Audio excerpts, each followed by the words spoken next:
ሰላም እንዴት ናችሁ? የዩኒክ አቤል ቤተሰቦች ዛሬም እንደተለመደው በቆንጆ ቪዲዮ እንደገና ተገናኝተናል። ሰላማችሁ ይብዛልኝ እያልኩኝ ወደ ዛሬው የቪዲዮዬ ሀሳብ እገባለሁ። ከሰሞኑን ከጉግል አድሴንስ ጋር በተያያዘ ብዙዎቻችሁ የተለያዩ መረጃዎችን ሰምታችኋል ብዬ ተስፋ አደርጋለሁ። በዚህ ነገር ጋር በተያያዘ ሚስ አንደርስታንዲንግ እንዳይኖር፣ የተዛባ መረጃ ምናልባት አግኝታችሁ እንዳይሆን፣ ትክክለኛው ነገር ምን ይመስላል የሚለውን ነገር እንዲሁም ደግሞ ስለነዚህ ስለ ዩቲዩብ እንዲሁም ከጉግል አድቨርታይዝመንት ጋር ስለተያያዙ የስራ አይነቶች እና ኢትዮጵያ ውስጥ ስላላቸው ሁኔታ በትንሹ የማውቀውን ነገር በደንብ አድርጌ ላብራራላችሁ ነው በዚህ ቪዲዮ የመጣሁት። እስከ መጨረሻው ድረስ ይህንን ቪዲዮ መመልከታችሁን እንዳትረሱ፣ እንዲሁም ደግሞ ይጠቅመዋል ብላችሁ ለምታስቡት ሰው ሼር ማድረጋችሁን ማጋራታችሁን አትርሱ። እንዲሁም ለዚህ ቻናል ደግሞ ቤተሰብ መሆን እንዳይረሳ እያልኩኝ ቀጥታ ወደ ሀሳቡን ከሀሳቡን መጀመሪያ ለማብራራት ያህል ጉግል አድሴንስ ሰሞኑን ምንድነው የተፈጠረው የሚለውን ስናይ እኔ ጉግል አድሴንስ አለኝ። የዩቲዩብ ለምሳሌ ይሄ ቻናል የሚሰራውን መኒ ወይም ደግሞ ሜክ የሚያደርገውን ገንዘብ የማገኘው የሚቀበለው በዩቲዩብ በጉግል አድሴንስ ነው ማለት ነው። ጉግል አድሴንስ እኔ ጋር እየሰራ ነው ያለው። እኔ ጋር ምንም ችግር የለም። ምናልባት አንዳንድ ልጆች ጋር እየሰራ ላይሆን ይችላል። ይሄ ማለት ግን ጉግል አድሴንስ ኢትዮጵያ ላይ አቆሟል፣ ምንም አይነት ነገር እየሰራ አይደለም፣ መክፈል አቆሟል ብላችሁ ዜና የሰራችሁ ሰዎች እንጃ፣ ያንን ዜና የሰማችሁም ሰዎች ካላችሁ ይሄ ቪዲዮ ለእናንተ ነው። ይሄን በደንብ አብራራላችኋለሁ። ምንድነው የተፈጠረው መሰላችሁ? ከዚህ በፊትም ጉግል አድሴንስ አንዳንድ ጊዜ ኢንተራፕሽን ይገጥመዋል፣ ችግር ይገጥመዋል። ያንን ችግር ቀስ በቀስ እየሰራንበት ነው ይሉና ወዲያው ያስተካክሉታል። ይሄኛውም ትንሽ ያው ዘገይት ልል ይችላል፣ ግን ደግሞ የሚሰራና የሚስተካከል ነገር ነው። አብዛኞቹ ስጋታቸውን ነው እዚህ ጋር ያንጸባረቁት። ኢትዮጵያ ውስጥ በቃ መክፈል አቆመ። ኢትዮጵያ ውስጥ መጀመሪያም ኢትዮጵያ ውስጥ እየከፈለ አይደለም። በዚህ አንድ ነገር ማወቅ ያለብን ነገር እስቲ ይችን ነገር በደንብ ላብራት። እንግዲህ ጉግል አድሴንስ ሁለት አይነት አለው ኢትዮጵያ ውስጥ የሚሰራበት። ኢትዮጵያ ውስጥ ሳይሆን በመላው ዓለም ጉግል አድሴንስ አንደኛ የአድቨርታይዝመንት ሰርቪስ ሳይት አለው። በዛ የሚመጡ ገንዘቦችን በተለያዩ የአድቨርታይዝመንት የሚገኙ ገንዘቦችን ተቀብሎ ይከፍላል።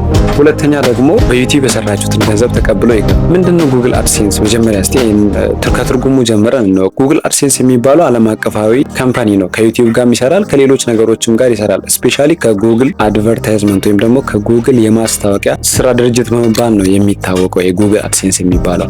ምንድነው የሚደረገው መሰላችሁ? ለምሳሌ ዩቲዩብ ላይ አንድ ሰው አሁን እኔ ይሄን ቪዲዮ ሰራ። ይሄን ቪዲዮ እናንተ እያያችሁ ያላችሁ ተመልካቾች ናቸው። እናንተ ተመልካቾች እያያችሁ መሀል ላይ አድ የሚገባ ከሆነ ማስታወቂያ፣ ያ አድ ይባላል። አድ ማለት አድቨርታይዝመንት ማስታወቂያ።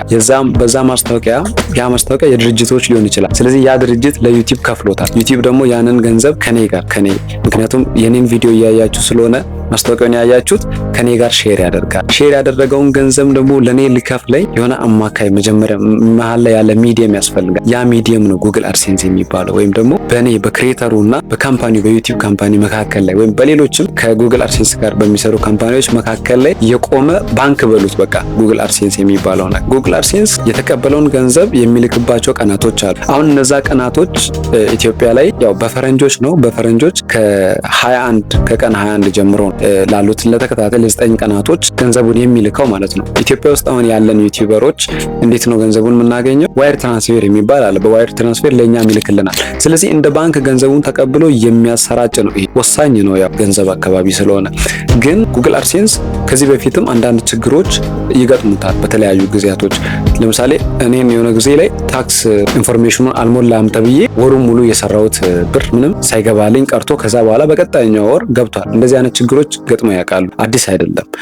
የተደናበራችሁ ልጆች ምናልባት ይሄ ቴንሽኑ የሚፈጥረው አዳዲስ ክሬተሮች ገና ሞኔታይዝ ላሉ ናቸው። ወይም ደግሞ ዩቲዩብ ምናምን ጀምራችሁ ገንዘብ መክፈል ላልጀመራችሁ ገና ገንዘብ ላልቆጠረ ሰዎች ተስፋ አስቆራጭ አይነት ንግግር ነው። ወይም ደግሞ እየተሰራጨ ያለው ዜና በተለይ የኢትዮጵያ ክሬተሮች እየሰሩ ያሉት ነገር አንዳንድ በደንብ ማያውቁ ሰዎች፣ በደንብ ግንዛቤ የሌላቸው ሰዎች በቃ አቁሟል፣ ኢትዮጵያ ውስጥ መክፈል አቁሟል፣ ኢትዮጵያ ውስጥ እየሰራ አይደለም፣ ተበላሽቷል አይነት ነገር ማይሆን ወሬ እየነዙ እያስጨነቁ ብዙ ልጆች ጭንቀታቸውን የተለያዩ ሶሻል ሚዲያ ላይ ቲክታክ ላይም በተለያዩ ሌሎችም የሶሻል ሚዲያ አማራጮች ላይ ሲያጋሩ ስላየሁኝ እውነታው ይሄ ነው። አሁን ለምሳሌ እኔ ዛሬ ይሄንን ቪዲዮ በመለቅበት ጊዜ የኔን የጉግል አድሴንስ ቼክ አድርጋለሁ። በትክክል ይሰራል፣ ምንም ችግር የለም።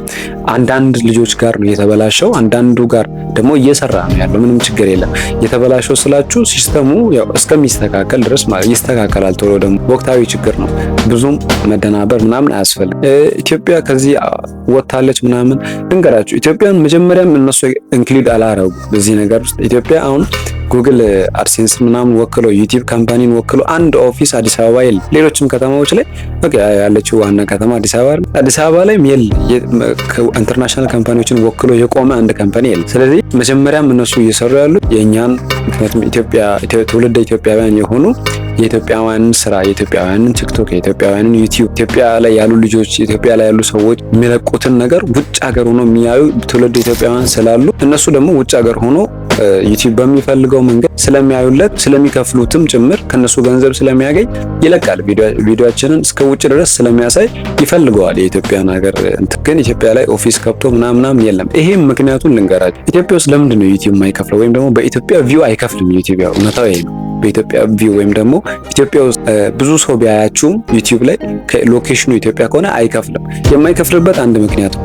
ዩቲዩብ የሚከፍለው በማስታወቂያ ነው ወይም ደግሞ በአድቨርታይዝመንት ነው። ይሄ ማለት የሆነ ድርጅት እኛ ኢትዮጵያውያን በሰራን ኢትዮጵያ ላይ አንድ ዩቲዩበር በሰራው ቪዲዮ ላይ ተመልካቹ ከኢትዮጵያ ከሆነ ብዙ ማስታወቂያዎች አይገቡም። ይሄ የማይገባበት ምክንያት ኢትዮጵያ ውስጥ አሁን ነው ካምፓኒዎች፣ የተለያዩ ትልልቅ ካምፓኒዎች ወደ ዩቲዩብ መምጣት የጀመሩት እንጂ ወይም ደግሞ ማስታወቂያቸውን ስራቸውን ለዩቲዩብ መስጠት የጀመሩት እንጂ በፕሮሞሽን የሚታመንበት ጊዜ አልነበረም እስከ ቅርብ ጊዜ። ለዩቲዩብ ስራ ሲሰጡም ደግሞ ይሄንን ነገር አስተዋውቅልኝ ብሎ ለዩቲዩብ ስራ መስጠት የጀመረም ሰው በዶላር መክፈል አለበት ለዩቲዩብ። ስለዚህ ኢትዮጵያ ውስጥ ደግሞ ማስታወቂያ በነሰራዊት ፍቅሬ በነሙላለም ምናምን የተሰራ ነበር የመጣ። አሁን ደግሞ ቲክቶከሮች ጥሩ ተከታይ ያላቸው ቲክቶከሮች ማስታወቂያ ይሰራሉ። እነሱ ትንሽ ተከፍሏቸው ብዙ ሰዎች ጋር ማስታወቂያቸውን ስለሚያደርሱ አቋራጭ ይሄንን በእነዚህ እንትን ይላሉ። ግን የተወሰኑ የባንኑ በደንብ ፕሮሞሽን የሚባለው ነገር በደንብ የገባቸው ሰዎች ደግሞ ዩቲዩብ ላይም የተለያዩ ዌብሳይቶች ላይ ማስታወቂያ ጀምረዋል። ፊውቸሩ በጣም ጥሩ ነው። ወደፊት ላይ ኢትዮጵያ ውስጥ ባሉ እንትኖች በእርግጠኝነት ይከፈታል ኢትዮጵያ ውስጥ ሞኔታይዜሽን ብዬ ተስፋ አደርጋለሁ። በደንብ ተስፋ አደርጋለሁ። ግን አሁን የኢትዮጵያ ዩቲዩበሮች ታዲያ ከየት ነው ገንዘብ የሚያገኙት? ኢትዮጵያ ውስጥ ማይከፍል ከሆነ ካላችሁ የምናገኘው ከየት ነው? ውጭ ሀገር ያሉ ሰዎች ሲያዩ የኛን ቪዲዮ ውጭ ሀገር ያሉ በአማርኛ የሰራነውን ቪዲዮ ማየት የሚችሉ ሰዎች ሲያዩ ውጭ ሀገር ባሉት ሰዎች የሚገባ አድቨርታይዝመንት አለ። በዛች አድቨርታይዝመንት ለምሳሌ ኢትዮጵያ ውስጥ 10,000 ሰው አይቶ ምንም ላይ ከፍለን ይችላል። ውጭ ሀገር ላይ 30 ወይም 40 ሰው ብቻ ቢያዩ ራሱ ሊከፍል ይችላል ማለት ነው። እነዛ ተጠራቅሞ በወር መጥተው ምናምን ነው የኢትዮጵያ ክሬተሮች የሚያገኙት። ግን እኔን ስላችሁ አሁን እየሰራችሁ ያላችሁ ልጆች ወይም ደግሞ ዩቲዩብን ምናምን ለመጀመር ሀሳብ ያላችሁ ሰዎች ተስፋ እንዳትቆርጡ። ጥሩ ብር ይሰራበታል። እንዴት ነው የሚሰራበት መሰላችሁ? ውጭ ሀገር ላይ ትንሽ ኢትዮጵያዊ በአማርኛም ኮንቴንት የምትሰሩ ብዙ አትጨነቁም። ውጭ ሀገር ላይ በጣም ብዙ ኢትዮጵያውያን አሉ። ውጭ ሀገር ስላችሁ አንድ አሜሪካ ብቻ አታስቡ አይምሯችሁ። በጣም መዓት ሀገራቶች አሉ።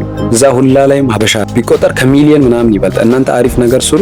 አሁን እሸቱ መለሰ ለምሳሌ ዶንኪ ቲዩብ ይሰራል። በጣም ለምንድነው የሚሰራው? ኢንተርናሽናሊ ብዙ ሰዎች ስለሚያዩ ከውጭ ሀገር መሆን። ስለዚህ ያለው እውነታ ይሄን ይመስላል። ስለ ጉግል አድሴንስ ስለዳመጣችሁኝ አመሰግናለሁ። ቀጣይ ቪዲዮ እስከምንገናኝ ድረስ ሃቭ አ ናይስ ታይም።